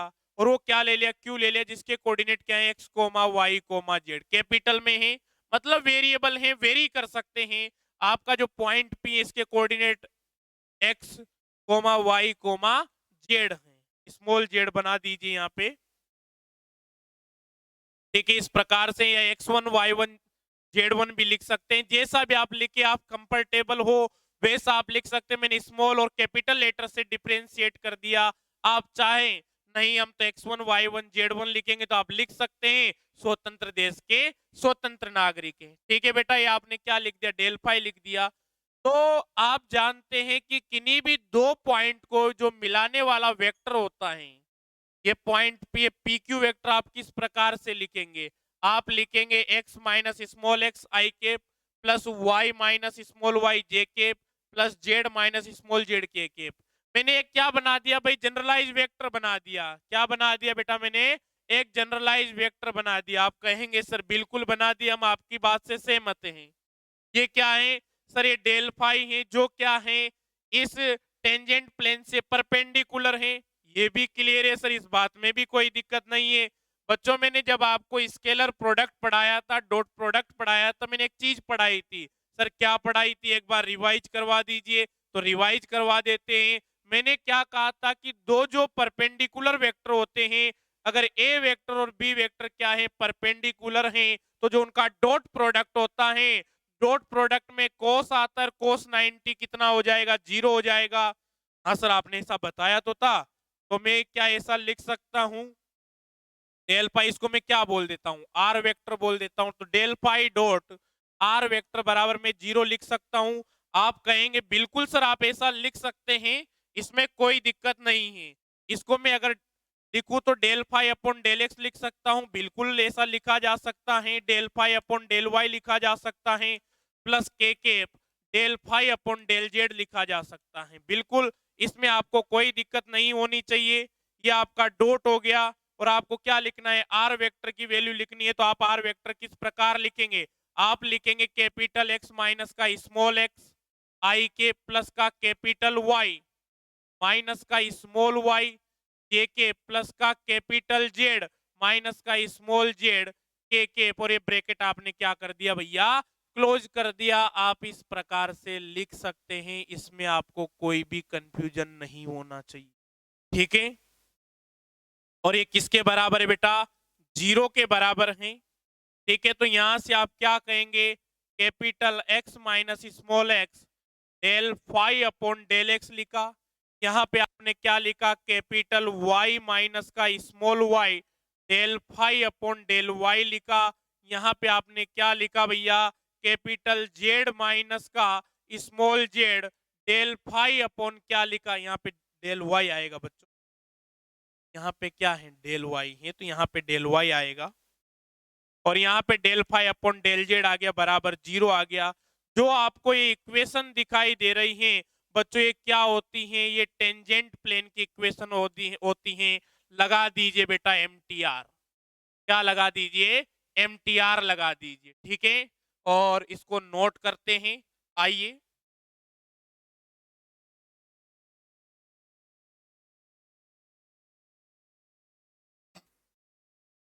तो इस प्रकार से आप लिख सकते हैं, कोई दिक्कत आपको होनी नहीं चाहिए।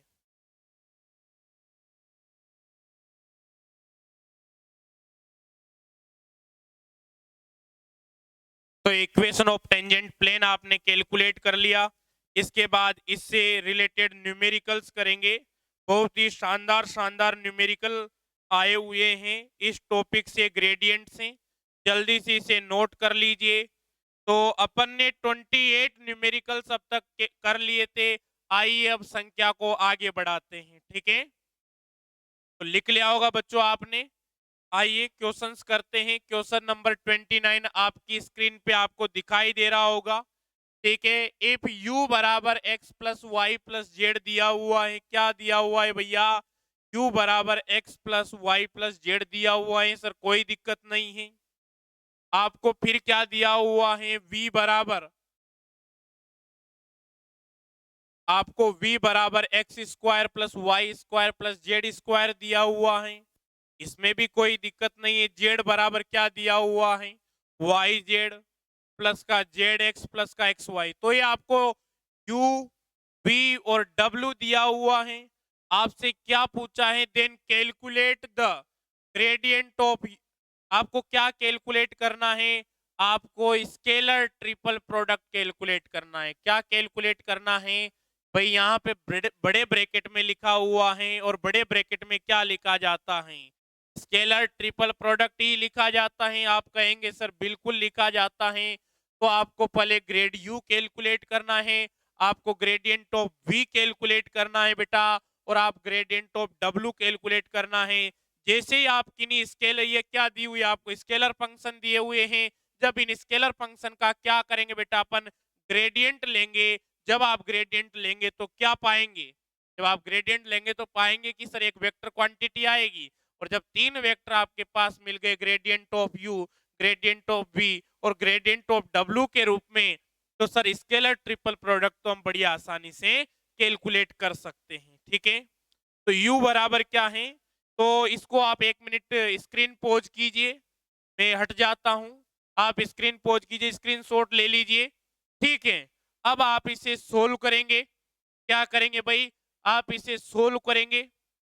स्क्रीन को पोज ही रहने देंगे। ये तरीका बार बार अप्लाई कीजिए बेटा। जब भी मैं आपको न्यूमेरिकल देता हूं तो पहले आप ट्राई कीजिए। उस ट्राई करने की प्रक्रिया के दौरान जो आप सीखेंगे वही सबसे ज्यादा इंपॉर्टेंट है, ना कि इसका सॉल्यूशन।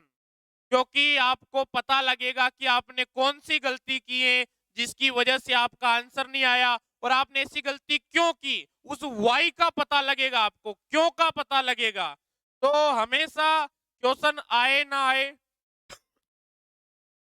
उसे आपको ट्राई करना चाहिए सबसे पहले। पहले ये ना सोचिए कि नहीं होगा, नहीं होगा तो कोई बात नहीं, बट जो आपकी नॉलेज है, जो आपकी समझ है, उसका उपयोग करके तो आप क्या कर सकते, ट्राई तो कर सकते हैं कम से कम।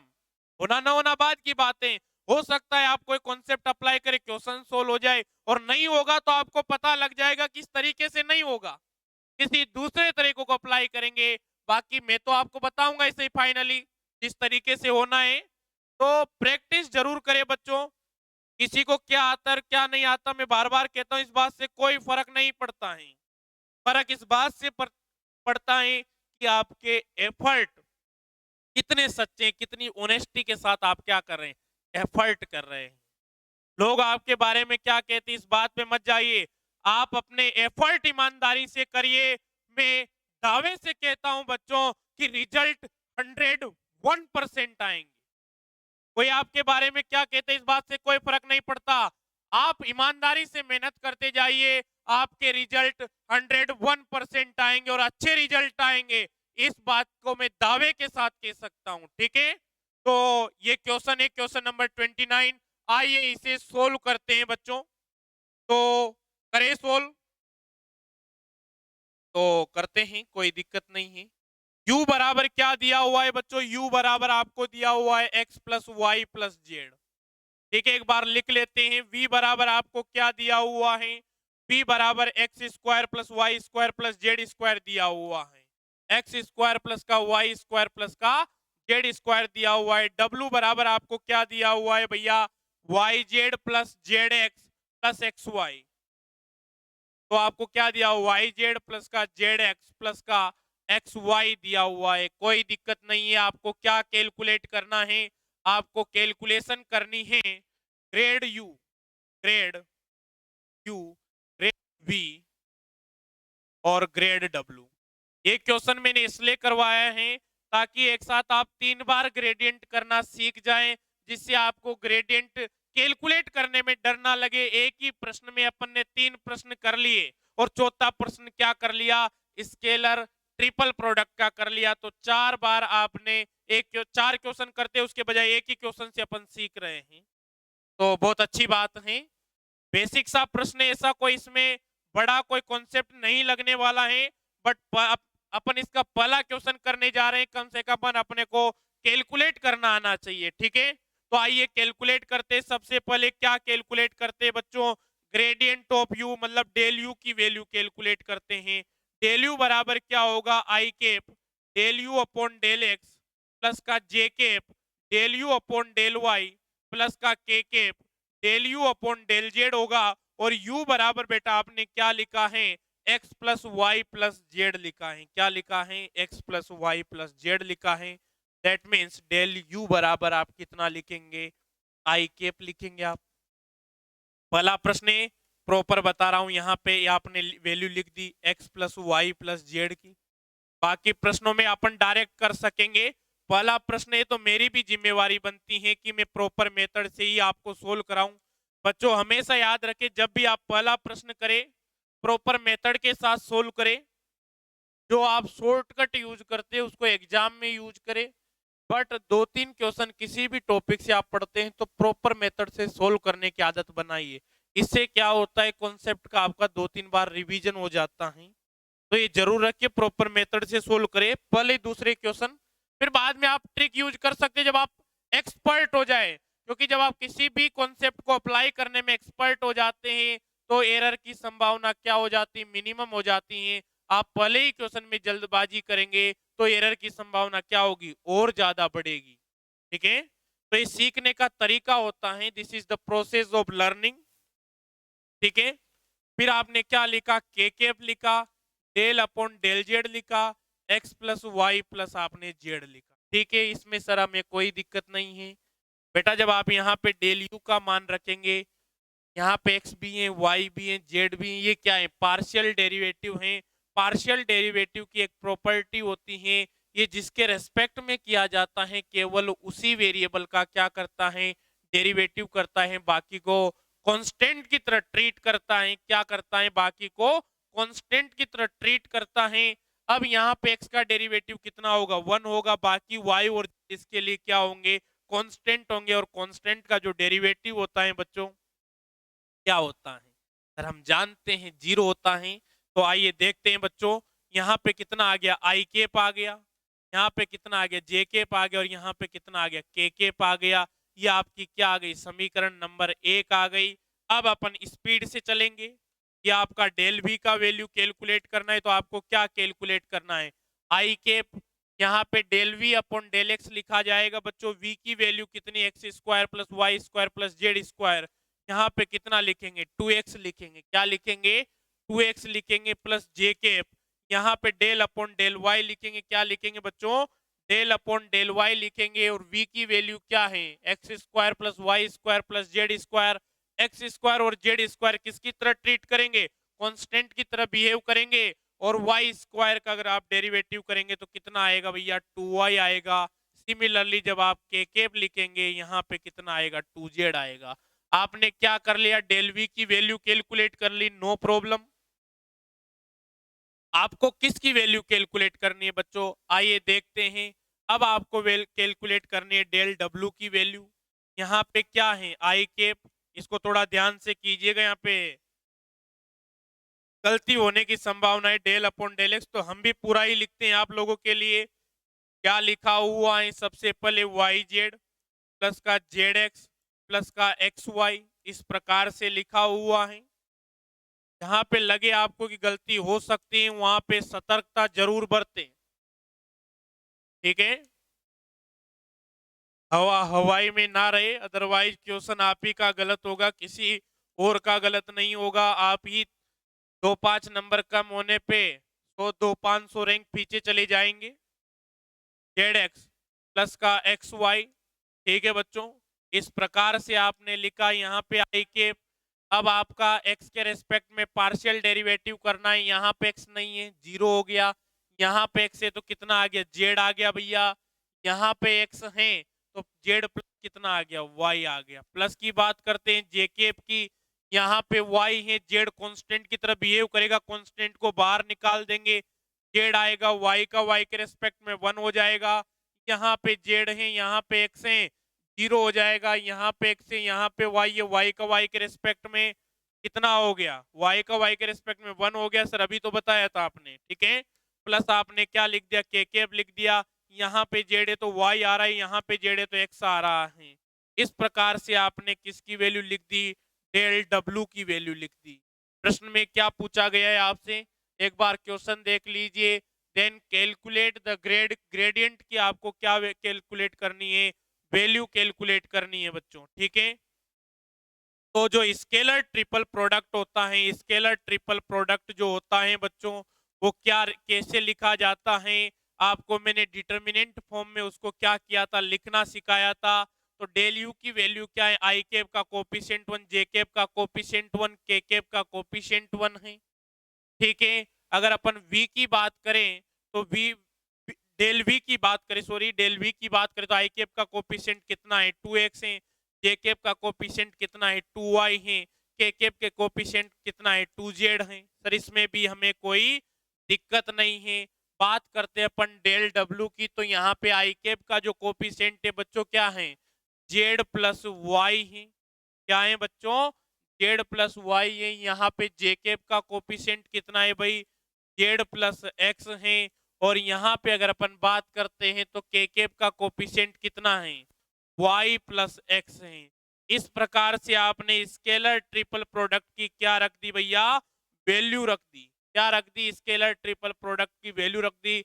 अगर आप इस डिटर्मिनेंट को बड़े ध्यान से देखते, कैसे देखते हैं, बड़े ध्यान से देखते, और 12वीं कक्षा में 12th क्लास में आप डिटर्मिनेंट पढ़ के आए हुए हैं, बेसिक रूल्स जानते हैं। क्या जानते, बेसिक रूल्स जानते हैं।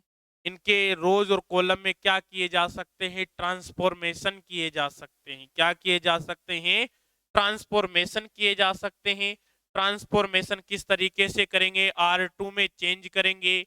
R2 में आप क्या कर देंगे, 2 से मल्टीप्लाई करेंगे R3 को, और क्या कर देंगे, ऐड कर देंगे। कोई बच्चा नहीं जानता तो चिंता न करे, जब मैं आपको इसी यूट्यूब चैनल पे, ध्यान से सुनिएगा, जब मैं आपको इसी यूट्यूब चैनल पे आज से 10 से 15 दिन बाद मैट्रिक्स और डिटर्मिनेंट पढ़ाऊंगा, तो बड़े धूमधाम के साथ इन प्रॉपर्टीज को पढ़ेंगे, इन ट्रांसफॉर्मेशंस को पढ़ेंगे। ठीक है, तो आप चिंता ना करें। और बार बार मेरे पास बच्चों के व्हाट्सएप मैसेज आ रहे हैं कि सर बाकी पेपर आप यूट्यूब पर कब प्रारंभ करने जा रहे हैं। तो मैं बताना चाहता हूं कि जल्दी आपको क्वांटम मैकेनिक्स के लेक्चर मिलना प्रारंभ हो जाएंगे, बहुत जल्द। ठीक है, तब तक आप क्लासेस मैथमेटिकल फिजिक्स की एंजॉय करते रहिए। आप अपने दोस्तों को भी सजेस्ट करते रहिए कि आप क्लास देखें, और क्लास देखने के बाद शेयर जरूर करें अगर आपको अच्छा लगता है, जैसा कि मैंने क्लास में पहले बताया। ठीक है, तो R2 में अगर अपन ये चेंज कर देते हैं तो कर देते हैं, चेंज करने में क्या है। तो 1 1 1, जब अपन R2 में 2R3 जोड़ेंगे तो 2Z प्लस 2Y जुड़ेगा, 2X यहाँ पहले से ही है, तो क्या आ जाएगा, 2 कॉमन आ जाएगा, X plus Y plus Z आ जाएगा।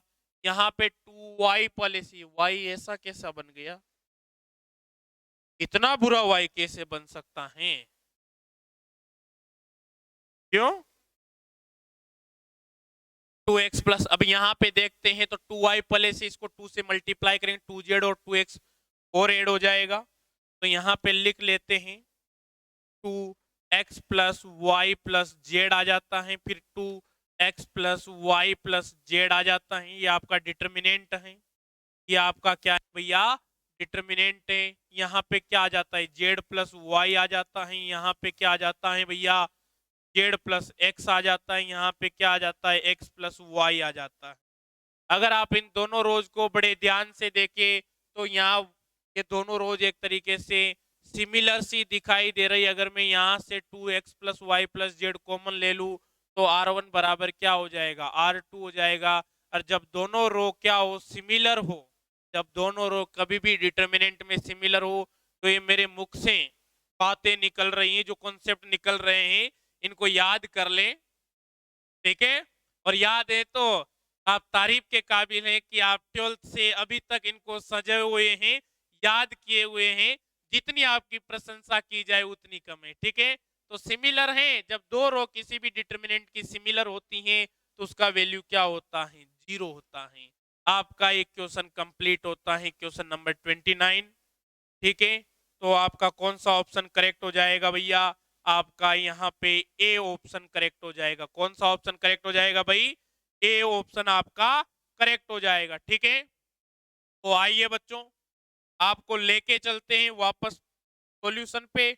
और 1 मिनट का समय आपके पास, किसका, 1 मिनट का। 1 ही मिनट में लिख डालिए इसको पूरे को। तो क्या आपने भी सोल्व किया होगा, आप बहुत ही मेहनती बच्चे हैं, आप प्रॉपर मेहनत कर रहे हैं, तो आपने सोल्व किया होगा प्रॉपर तरीके से। ठीक है, तो उतार लीजिए भाई से, क्या कर लीजिए, पूरा का पूरा उतार लीजिए। कुछ कह रहे होंगे छाप लिया सर, तो छाप लीजिए भाई, छपाई बढ़िया करते हैं आप।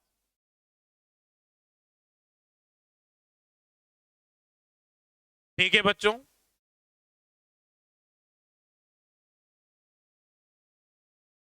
कितने मिनट की क्लास हो गई भाई, देखते हैं। तो लगभग आपके 1 घंटे 20 मिनट की क्लास हो चुकी है।